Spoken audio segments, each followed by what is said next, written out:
Selamat pagi saudara-saudaraku yang dikasihi Tuhan. Selamat berjumpa, selamat menikmati anugerah hari yang baru bersama dengan anggota keluarga atau anggota komunitas, bersama dengan orang-orang yang kita kasihi, para sahabat kita. Mungkin sebagian sudah memulai aktivitas hari ini, sebagian sedang bersiap-siap untuk beraktivitas. Namun ada baiknya kita memberikan waktu sejenak bagi Tuhan yang hendak menyapa kita melalui sabda kehidupan. Bunda Gereja hari ini mewartakan kepada kita sabda Allah dari Injil Yohanes bab 14 ayat 1 sampai ayat 6. Saya bacakan kutipan perikopnya. Dalam amanat perpisahannya, Yesus berkata kepada murid-muridnya, "Janganlah gelisah hatimu, percayalah kepada Allah, percayalah juga kepadaku. Di rumah Bapakku banyak tempat tinggal. Jika tidak demikian, tentu aku sudah mengatakannya kepadamu. Sebab aku pergi ke sana untuk menyediakan tempat bagimu.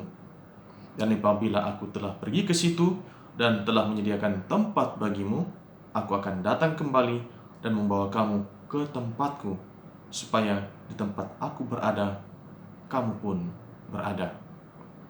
Dan kemana aku pergi, kamu tahu jalan ke sana."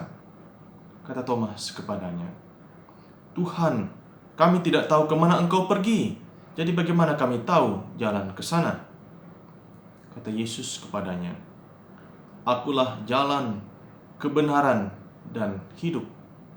Tidak ada seorang pun datang kepada Bapa kalau tidak melalui aku."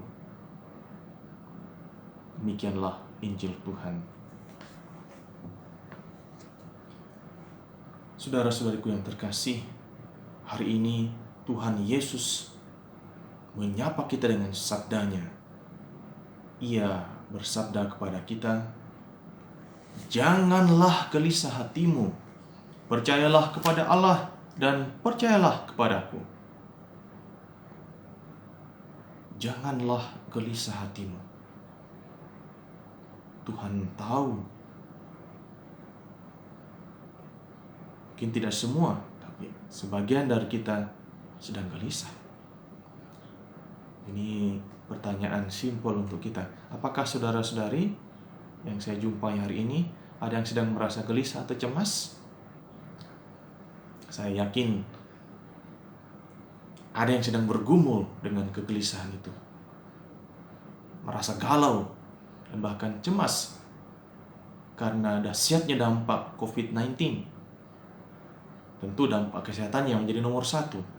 Masih banyak dampak-dampak lain, ekonomi, dampak sosial, dan dampak dalam segala dimensi kehidupan kita yang tak terhitung nilainya. Namun, apakah saudara-saudari mau hidup dalam kegelisahan terus-menerus, murung, cemas? Jawabannya jelas. Pasti semua mengatakan tidak.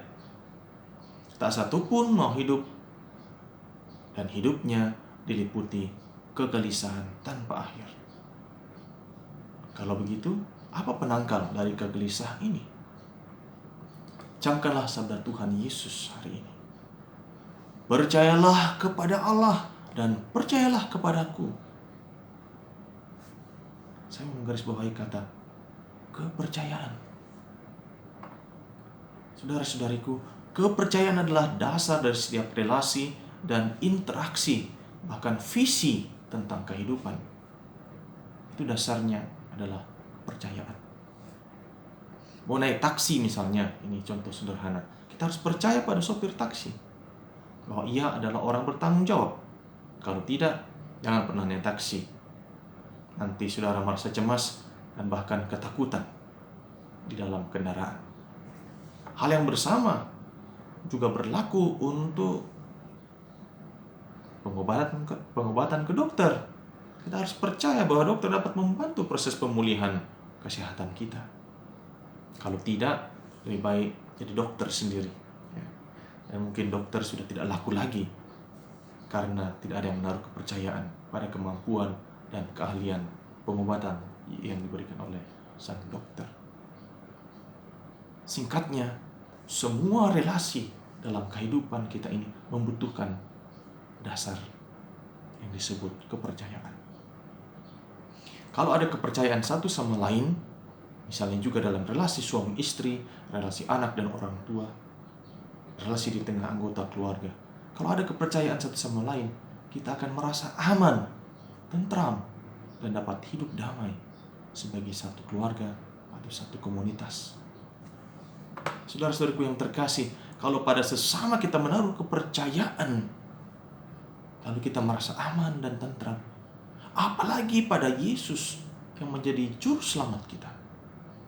Kalau kita sungguh percaya Tuhan Yesus mempunyai cara dan waktunya sendiri untuk mencukupi dan memelihara hidup kita, memelihara keluarga kita, meneruskan usaha kita, dan melindungi komunitas kita, masyarakat dan negara kita, bahkan menyiapkan masa depan dan cerah bagi kita. Apakah Anda percaya? Kalau Anda mengatakan amin, lenyaplah kegelisahan itu. Hati Anda diliputi rasa aman. Keluarga pun tentram. Dan relasi antara anggota keluarga pun jadi lebih bernilai. Maka rahmat dan kekuatan ilahi itulah akan menuntun kita dengan visi rohani untuk menatap masa depan dengan penuh energi dalam rangka melahirkan kreasi dan inovasi di tengah kesulitan hidup. Sehingga kesulitan dan tantangan di masa pandemi ini tidak melumpuhkan hidup kita. Tidak lagi kita pandang sebagai penghalang, tetapi pendorong untuk berpikir lebih kreatif, bekerja lebih inovatif, sehingga hidup kita diliputi damai sejahtera Tuhan. Tidak ada lagi kegelisahan karena kita percaya pada Yesus. Saudara-saudari, apakah Anda sungguh percaya pada Tuhan Yesus? Dengan mengatakan amin, Anda aman. Tuhan Yesus menyertai kita semua.